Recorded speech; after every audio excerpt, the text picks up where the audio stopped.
Halo permisah, gimana kabarnya? Kali ini saya akan sedikit bernostalgia dengan film jadul. Saya akan menceritakan salah satu film dari Raja Dangdut, siapa lagi selain Bang Haji Rhoma Irama. Film ini berjudul Berkelana. Film yang diproduksi pada tahun 1978 ini disutradarai oleh Yung Indrajaya. Awal film, diperlihatkan Rhoma Irama sedang bermain gitar. Subrata, ayah Rhoma, berambisi agar anaknya jadi sarjana ekonomi. Rhoma yang hobi bermusik, selalu ditentang oleh ayahnya. Bahkan keduanya kerap konflik karena musik. Karena sikap ayahnya ini, membuat Rhoma tak nyaman berada di rumah. Hingga dia pun kehilangan semangat menjalani pendidikannya. Kok sepagi ini sudah pulang? Kok tidak kuliah?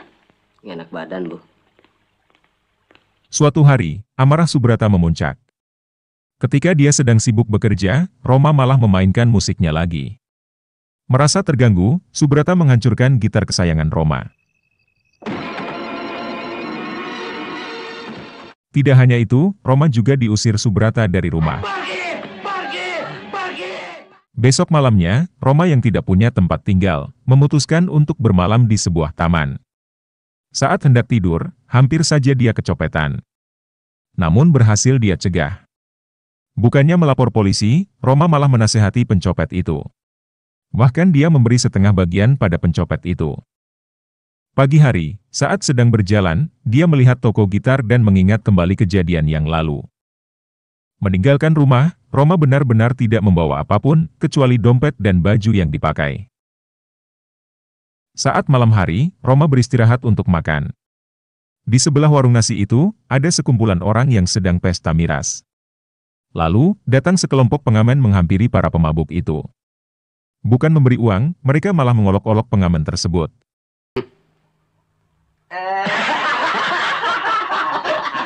Rhoma yang geram dengan kelakuan para pemabuk, bermaksud menasihati mereka. Tidak terima dengan itu, para pemabuk malah menyerang Rhoma.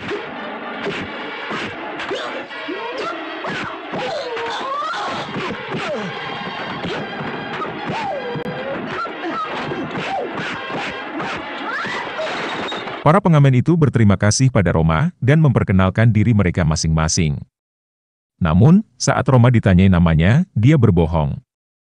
Dia memperkenalkan dirinya sebagai Budi. Mulai dari sini, Rhoma berpura-pura sebagai Budi. Supaya pemirsa tidak bingung, saya pun akan memanggil Rhoma sebagai Budi. Budi ditawari oleh para pengamen itu untuk bergabung dan tinggal bersama. Karena di Jakarta tidak punya tujuan dan tempat tinggal, Budi pun menerima tawarannya itu. Sampai di rumah pengamen. Saat keempat pengamen ini hendak berangkat untuk ngamen lagi, salah satu dari mereka yaitu Dani, tiba-tiba penyakitnya kambuh. Budi yang tidak tega, menyuruhnya untuk istirahat malam ini. Malam ini kau harus istirahat. Namun, mereka bingung, siapa yang jadi penyanyi jika Dani tidak ikut. Budi pun menawarkan diri, ikut mengamen menggantikan Dani untuk sementara. Aku akan coba menyanyi.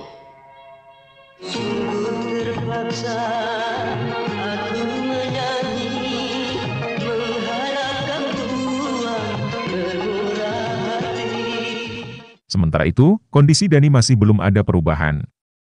Budi menyuruhnya ke dokter, namun Dani tidak mau karena alasan biaya. Budi juga menasihati mereka agar mendirikan sholat. Walau dengan berbagai alasan, mereka menerima dan melaksanakannya. Selama kau belajar, dirikanlah sholat dengan hafalan yang sudah kau hafal.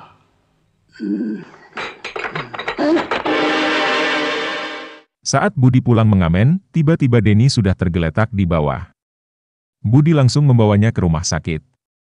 Setelah diperiksa, Deni mengalami komplikasi paru-paru dan jantung, dan harus segera dioperasi.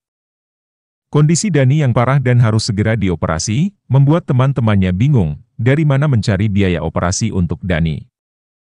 Kemudian, Budi mencoba menenangkan mereka dan menyuruh mereka menemani Dani. Kalian temani Dani. Malam ini juga, aku akan ke Bandung. Dan doakan, supaya aku berhasil mendapatkan sejumlah uang itu. Tiba di Bandung, Budi menemui ayahnya dan meminta sejumlah uang untuk membantu biaya operasi Dani. Bukannya mendapatkan bantuan, Budi malah dimarahi dan diusir oleh ayahnya. pergi. Pergi dari sini. Setelah diusir oleh ayahnya, Budi kebingungan harus mencari bantuan kemana lagi. Karena sudah putus asa, saat di perjalanan, Budi terpaksa membuntuti seorang wanita dan menjamret tas yang dibawanya.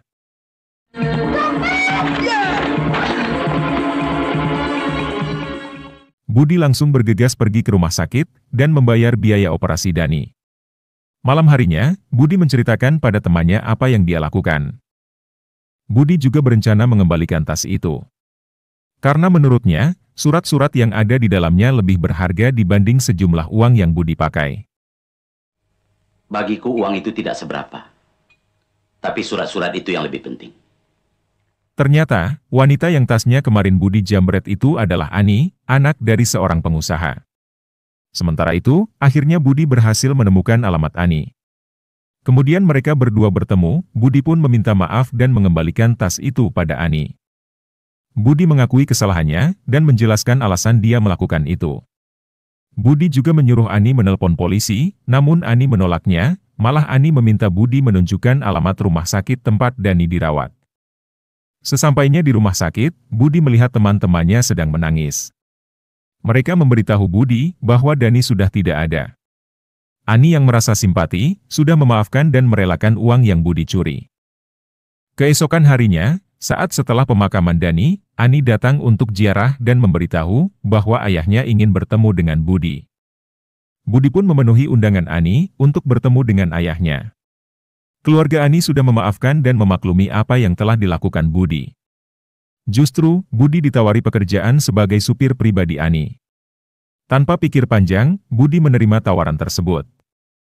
Bahkan Budi juga ditawari untuk tinggal di sana. Keesokan harinya, Budi sudah mulai bekerja untuk mengantar Ani ke sekolahnya. Di perjalanan mereka banyak berbincang, hingga Ani menyadari bahwa Budi orang yang terpelajar. Itu dibuktikan saat Ani mengeluhkan soal bahasa Inggris pada saat ujian, dan Budi mampu menjawabnya. Di tempat lain, Subrata menyesali perbuatannya karena telah mengusir Roma. Kemudian, istrinya mengusulkan agar Roma dinikahkan saja. Dengan demikian, Roma diharapkan berubah. Karena dengan berumah tangga dia akan memiliki rasa tanggung jawab. Dan lebih bagus lagi jika Roma mau memimpin perusahaan ayahnya nanti.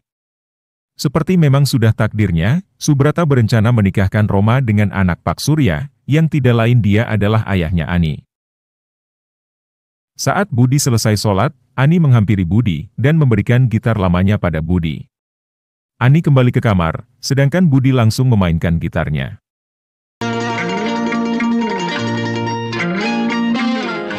Mendengar Budi bernyanyi, Ani kembali menghampiri Budi.